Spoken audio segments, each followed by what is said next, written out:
అమ్ముతారా? మొన్ననేగా ఈ బిందె నా దగ్గర 100 రూపాయలు కొన్నారు. ఉన్నప్పుడు కొనుక్కున్న వస్తువులు లేనప్పుడు అమ్ముకోవటానికేగా. అంత కష్టం వచ్చిందమ్మా. ఈయన కాసిన నక్కల పాలైనట్టు కోళ్ల ఫారం కాలిపోయింది. అయ్యో పాప, నేనేదో మారుబేరం చేసుకునేవాడినమ్మా. 40 రూపాయల కన్నా ఎక్కువ ఇచ్చుకోలేను తల్లి. వస్తువు అవసరం కనుక నువ్వు 100 అన్నా కొన్నాను. ఇప్పుడు డబ్బు అవసరం కనుక 40 కాదు 20 అయినా అమ్మాల్సిందేగా. సరే, ఆ డబ్బులే ఇదిగోనమ్మా. వస్తానమ్మా. నమస్కారం బాబు.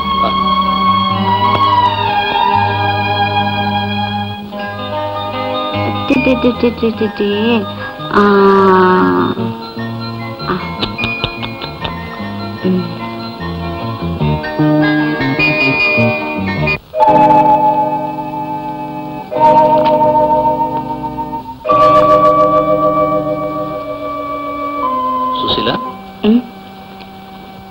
ఇన్విటేషన్స్ అందరికీ పంపించినట్టేనా? మిగిలిన వాళ్ళు ఎవరైనా ఉన్నారా? చూసి చెప్పు.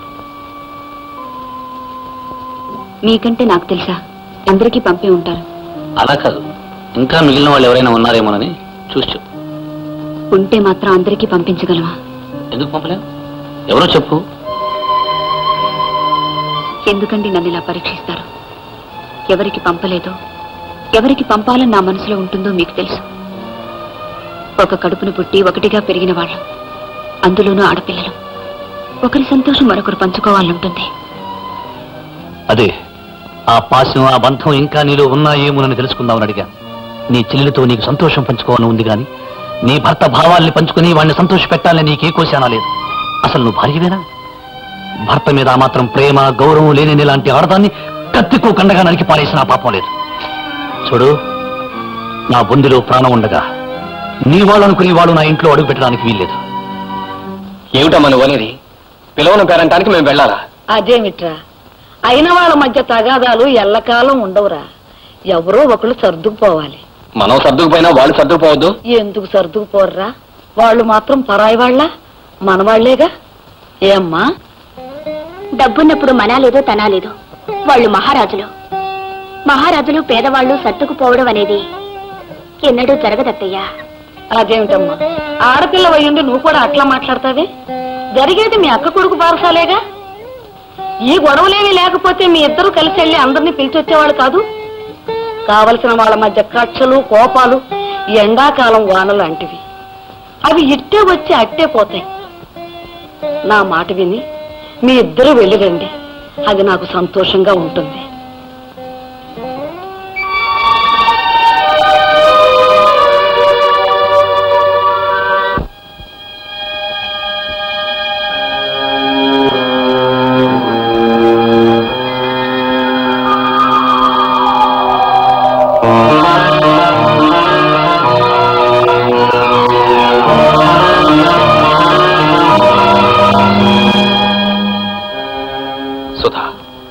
మనసుకి ఎంత నచ్చ చెప్పాలనుకున్నా కుదరటం లేదు. మనసును చంపుకొని లోపలికి రావాలనిపించడం లేదు. నువ్వు ఒక్కదానివే వెళ్ళు, నేను ఇక్కడే ఉంటాను. అది కదండి.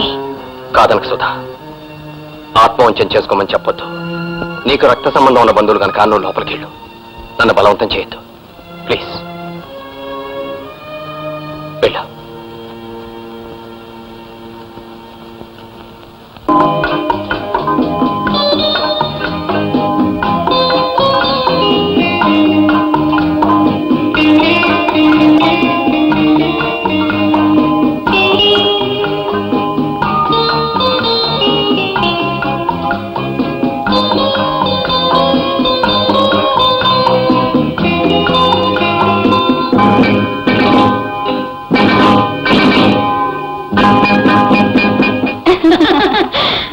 గోవిందు, కౌన్సిల్ గారి ఫ్యామిలీకి డ్రింక్స్ ఇచ్చావా?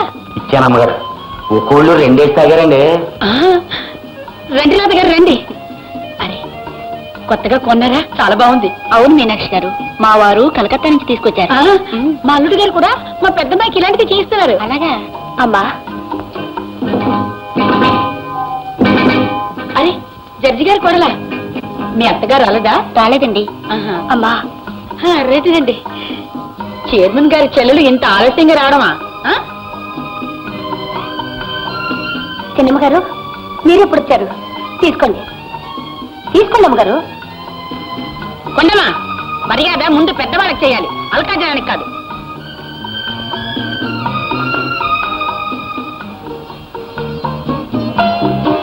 అక్క బాగున్నావా? సుధా బాగున్నావా?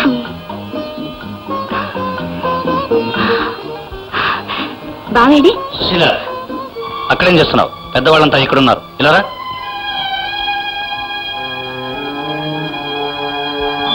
మర్యాద తెలియకుండా బొమ్మను పట్టుకుని బొమ్మలు నిలబడ్డావేంటి? వెళ్ళా.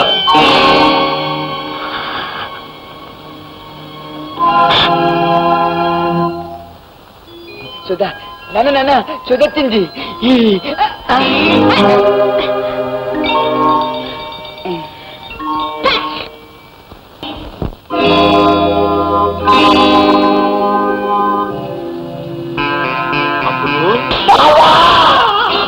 అబ్బులు అబ్బులు అబ్బులు బాబు శ్రీకాంత్, వాడు అమాయకుడు బాబు, నీకు పుణ్యం ఉంటుంది, వాడిని వదిలే బాబు. అబ్బులు అబ్బులు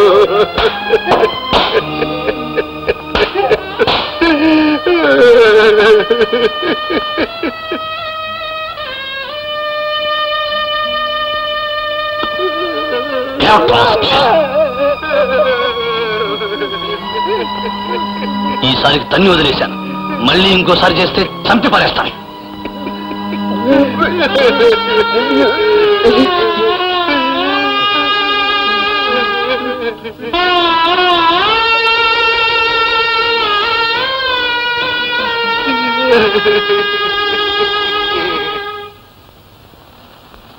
బారసాలు బాగా జరిగిందా అమ్మా?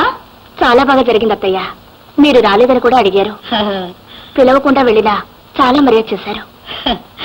అవునమ్మా, శ్రీకాంత్ ఇదివరకట్లా కాదు, ఇప్పుడు చాలా మారిపోయాడు. పిలవని పేరంటానికి వెళ్ళాలా అని రోషపడిపోయావుగా, ఇప్పుడు ఏమంటావురా? నువ్వు చెప్పావు కదమ్మా, విరోధాలు కలకాలం ఉండవని. రారా తమ్ముడు.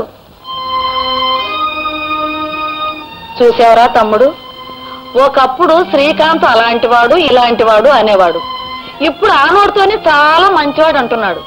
వీళ్ళు చదువుకున్నారన్నమాటే గాని మనుషుల్ని అంచనా వేయడం బొత్తిగా తెలియదురా. మావయ్య, నాకు కొంచెం పని ఉంది, అలా బయటికి వెళ్ళి వస్తాను.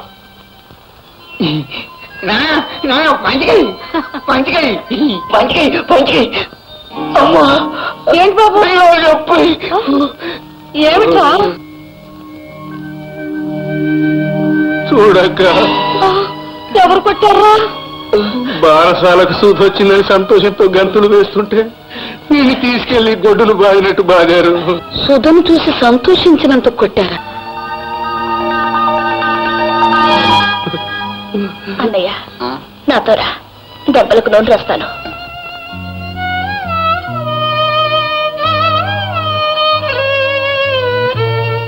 అక్క, నాకు మాట ఇవ్వాలి. ఏమిట్రా? ఈ మధ్య ఒంట్లో ఏమీ బాగుంటలేదు, ఇంకా ఎక్కువ కాలం బతకనేమో అనిపిస్తుంది. తమ్ముడు, నా దిగులంతా వాడి గురించే. నేనుండగానే నా కళ్ళ ముందే వాడిని ఇలా కొట్టేస్తున్నారు. నేను పోయాక వాడిని అసలు బతకనివ్వరు. నాకు సహాయం చేయాలక్క. ఏమిటి తమ్ముడు, ఏమిటా మాటలు?